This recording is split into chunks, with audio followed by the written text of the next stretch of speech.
Oh, Canon has released a new camera, the Canon R6 II, and this thing looks absolutely fantastic. And since my wife is watching The Crown right now, I figure, why don't we go downstairs in the basement here on a Friday night and talk about how the R6 II compares to my favorite camera of all time, the A7 IV. So let's talk about it.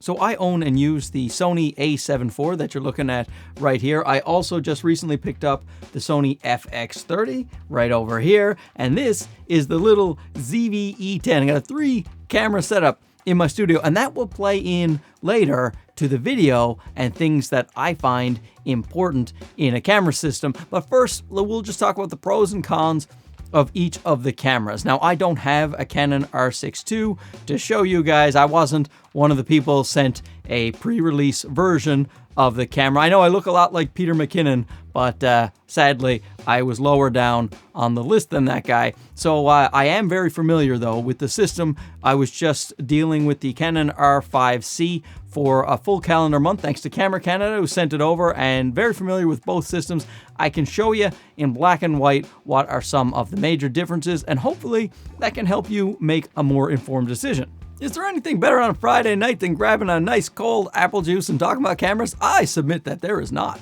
Let me just say, these two cameras, the A7 IV and the Canon R6 II, they are just wow. These two cameras are the best value cameras you can buy, in my opinion, bar none. People call them best mid-tier hybrids. I keep hearing that. They're just best hybrid camera that is a sensible amount of money to pay. That is what I like to call. That's not quite as catchy. I can see why they say mid-tier, but what I'm saying is they are the best value hybrid cameras. That is why I bought the A7 IV. I'm all about value. FX30, little ZV-E10, value. And the R6 II is a fantastic value as well. I mean, both cameras are shooting very sharp 4K. That's downsampled. The A7 IV is downsampled from 7K. The Canon R6 II is downsampled from 6K. They can both do 60 frames per second in 4K. The A7 IV has a crop, of course, in 4K 60. They both have amazing autofocus, unlimited record times. They have a switch to go from photo to video. They both have focus breathing compensation put in there, 2 card slots for redundant recording. They both have an APS-C crop mode to get further reach out of your lenses, and they are both weather sealed. The list goes on and on. These two cameras are phenomenal, and they share many, many similarities. But let's talk about some of the differences. Now, Canon is the new kid on the block, so I will do the pros of the Canon first, and it is a camera that is a year younger than the A7 IV, so you can expect some upgrades, and there are. The big one for me is 6K RAW over HDMI. That is just such a fantastic thing for cinematographers, people who want to work in RAW. You get yourself a Ninja 5 that I have up on top of my A7 IV right now. Ninja 5, and you will be able to record 6K RAW. And they also do a 3.7K, I believe, APS-C crop mode in RAW as well. The A7 IV, unfortunately, cannot output to RAW in any way. Something else the A7 IV can't do is 4K 60 without a crop. This is a gigantic one for a lot of people. Me, not so much, but for a lot of people, that is a major deal breaker. I can understand that if you're filming weddings and you're in 4K 24, and then you want to switch to 4K 60 quickly, and you want to keep your same framing, and you don't want to jump in or change lenses. I mean, the 4K 60 reading out full width with no crop, that is oversampled, absolutely stellar.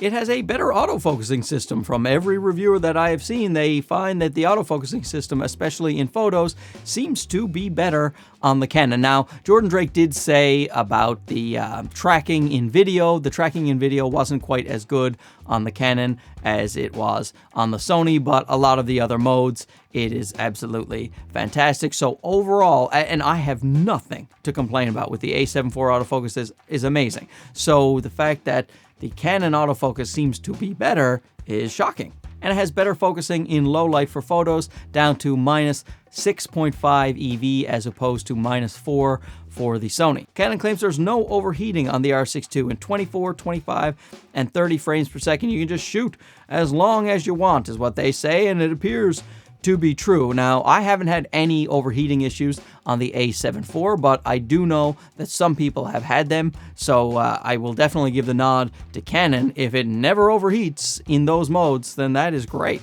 It has 12 frames per second mechanical shutter as opposed to the 10 for Sony, but it has 40 frames per second in electronic shutter, which is mind-boggling. That is so fast, but that is with electronic shutter, so that is where you can see some of the problems of rolling shutter if a camera suffers from rolling shutter. But they say the processor and the sensor work together quite well on the R6, so there's less rolling shutter issues than the A7 IV. So I'll write this as 2 points. So you got the 40 frames per second in electronic shutter, and you have less rolling shutter on the R6 II as well. If you do a lot of whipping and panning with the A7 IV in full frame mode, then you are going to see some of the wobbles and the jello. And now in APS-C mode, it is much, much better on the A7 IV, but with the R6 II, the rolling shutter should be better in the full frame modes. It has a pre-shot mode, so if you start recording, it will actually record a few seconds before you press the button, so that way you definitely will get the shot. Well, I still probably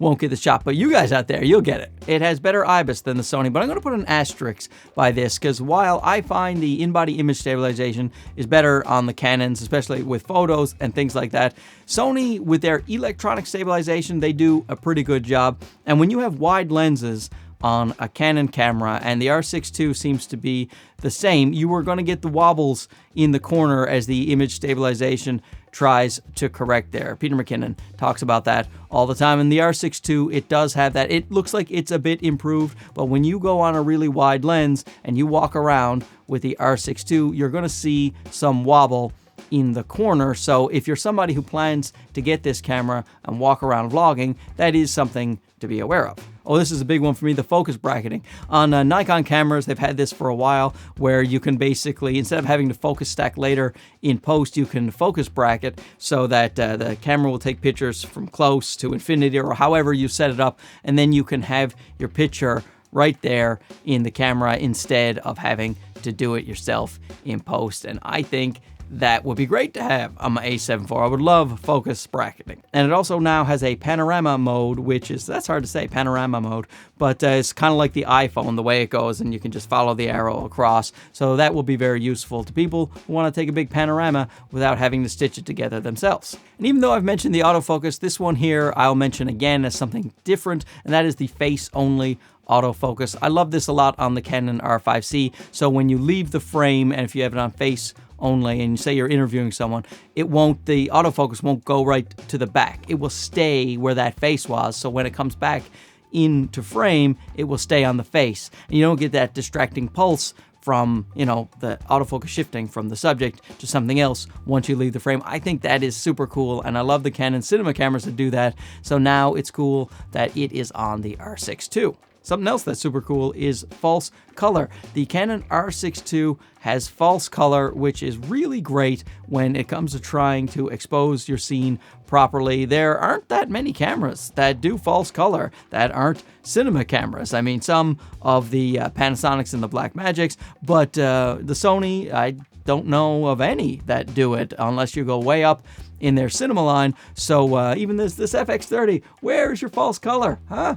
Where's your shutter angle? The slow motion goes up to 180 frames per second on the R6 II, so that's going to make people like Casey from Camera Conspiracies very happy when he wants to cross the street in extra slow motion. It has a better LCD screen. It's a higher resolution LCD screen, but I also think the Canon screens, they just look better than the Sony screens. The Sony screens are getting better. This FX30 screen is quite good. The Canon screens are excellent to look at, very responsive as well with the touch menus, and really like the Canon screens. And lastly, I'll put in ergonomics. A lot of people like the way the ergonomics, it's a bit subjective, but people like the ergonomics of a Canon more than the Sony, and I will say that I would probably be in that camp. I would like the feel of the Canon camera a little bit better than the A7 IV. I don't have much to complain about here. I really like using the A7 IV. I find it very comfortable, and it's a nice camera to use. But the Canon, it does feel a little bit more, I don't know, premium, a little better. To me, anyway. And now let's talk about the advantages that the Sony still has over the Canon. First one is the megapixels, that's obvious. 33 megapixels on the A7 IV, 24 megapixels on the R6 II. Most people will be fine with the 24 megapixels, but it's nice especially for people like landscape photographers or people who want to blow up big prints or do punching in on their images. That extra resolution, I mean, that's a lot of extra resolution. So that 33 megapixels, a win for the Sony. Full-size HDMI, I'm putting this one high up there. I'm using a full-size HDMI right now. For those people who don't think it's a big deal, you're not using them enough, because if you use those little micro HDMI cables a lot, you will find them very finicky. It's one of those frustrations where it seems like it'd be such a simple thing to implement into a camera. Maybe it isn't. Maybe it's the most complicated thing at Canon's headquarters to do. I don't know what it is, but everybody complains about it, but they will not change it. I don't know.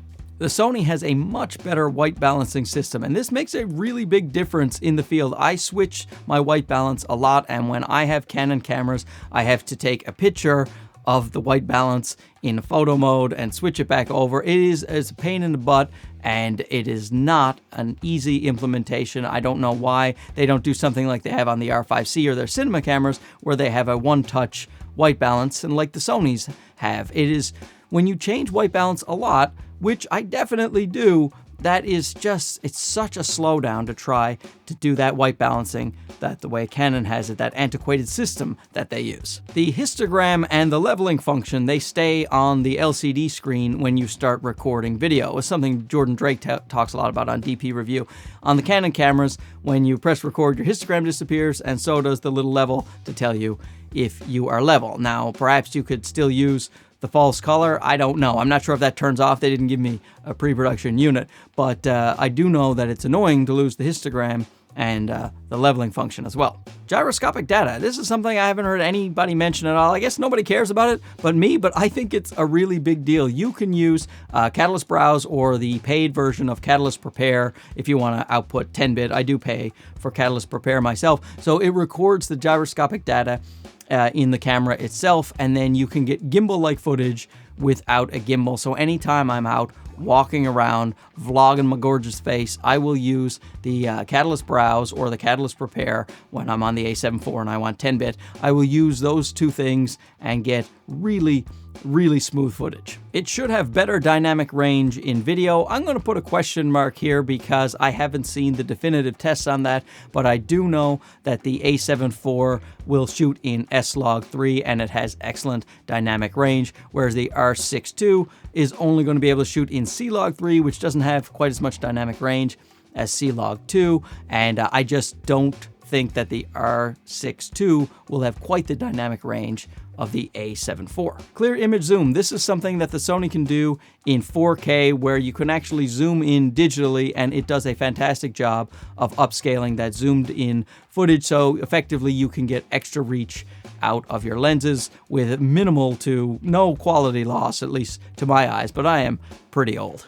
Focus mapping. This is something that not a lot of people seem to like that much on the A7 IV, but I love it a lot. Like when I'm doing manual focus, the peaking, I've always found it to be, the whole thing is peaking or it's not peaking. It's hard to pinpoint exactly what's in focus, whereas the focus mapping is just the thing that you see, that's what's in focus. And the blue lines and the blue and the red and the blotches all around it, that is not in focus. So you can actually very easily see when you're manually focusing what you have in focus. And when I'm manually focusing, that is what I use now. If I switch to the R6 II, I would miss that a lot. The all-eye codec. Sony has much more robust codecs, so if you want to shoot all eye frames for easier editing or just more detail, if you're shooting waterfalls or things like that, then the all-eye codecs are going to help you out. Canon just has the regular IPB codecs, which are good enough for most situations, but still, it's nice to have the all-eye. Audio in slow motion. The A7 IV, it will record the audio, it just records the file, and then it has an S&Q mode where you can actually record it without audio, and it will be slowed down in the camera for you, but you can also just record it in 120 frames per second, stick that on your timeline, and then you can hear yourself speaking, you can do speed ramps, slow it down, do whatever you want with the file, and I prefer to have that option when I'm working with the slow motion footage.